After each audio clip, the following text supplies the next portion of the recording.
네, 김포 골드라인의 극심한 혼잡 문제. 사실 어제 오늘 이야기가 아닙니다. 하루 7만 명 넘게 이용하는데 열차는 2량뿐이니 지옥철이라는 오명은 예정된 수순이었습니다.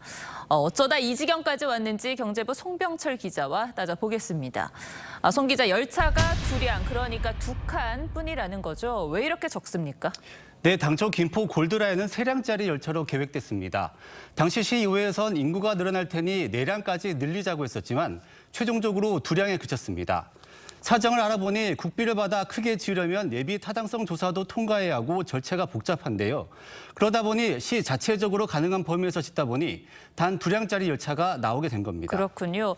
현재 김포시 인구가 50만 명 정도인데 그때 당시에는 2량짜리 열차가 이 50만 명 인구를 다 수용할 수 있다고 본 겁니까? 네, 당시 사업 승인 당시에 김포시 인구는 20만 명 수준이었습니다. 예. 그런데 이후 서울 집값이 크게 뛰면서 경기도로 옮긴 사람이 늘었고 특히 서울로 출퇴근하는 젊은 층이 대거 유입되면서 열차의 수송 범위를 예상보다 훨씬 초과한 것으로 분석됩니다. 네, 수요 예측에 완벽히 실패를 했군요. 그런데 9호선도 처음에는 4량으로 시작해서 점점 칸을 늘려갔는데 이번에도 그렇게 열차를 더 붙이면 안 됩니까? 네, 안타깝게도 9호선과 골드라인 자체는 승강장 설계 자체가 다릅니다. 예. 9호선은 수요 증가에 대비해 승강장을 크게 지어 4량에서 8량으로 증차하는 게 가능했지만 김포 골드라인은 승강장 자체를 2량 규모에 맞게 지어 새로 짓지 않는 한 증차가 불가능한 상황입니다. 그러니까 처음 설계부터 잘못됐으니까 대책을 찾기가 쉽지 않아 보이는데 어제 정부가 여러 대책을 내놨습니다. 효과가 있겠습니까? 네, 실효성이 의문이라는 지적이 많습니다. 먼저 출퇴근 혼잡도가 가장 높은 풍무역과 고천역에 셔틀버스를 무제한 투입하고 이를 위해 김포공항부터 서울 개화역까지 버스 전용 차로를 지정하자는 방안이 나왔습니다. 하지만 서울시와 협의가 필요해 아직 미정인 상황입니다. 또 내년 9월 예정된 12량 증편도 3개월가량 당긴다는 계획인데 그때까지는 지금의 불편을 계속 겪어야 합니다. 네.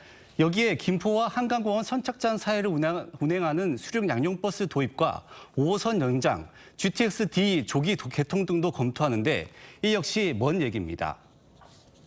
버스만 늘린다고 그런 게 아니라 연계 체계라든지 아니면은 그 신호 체계도 다시 강구를 해야 될 겁니다. 수륙 양용버스가 저는 가장 눈에 띄는데 이거는 현실성이 있겠습니까? 전문가들은 현실성이 낮다고 보고 있습니다. 지금 보시는 영상이 충남 부여에서 관광용으로 운행 중인 수륙 양용버스인데요.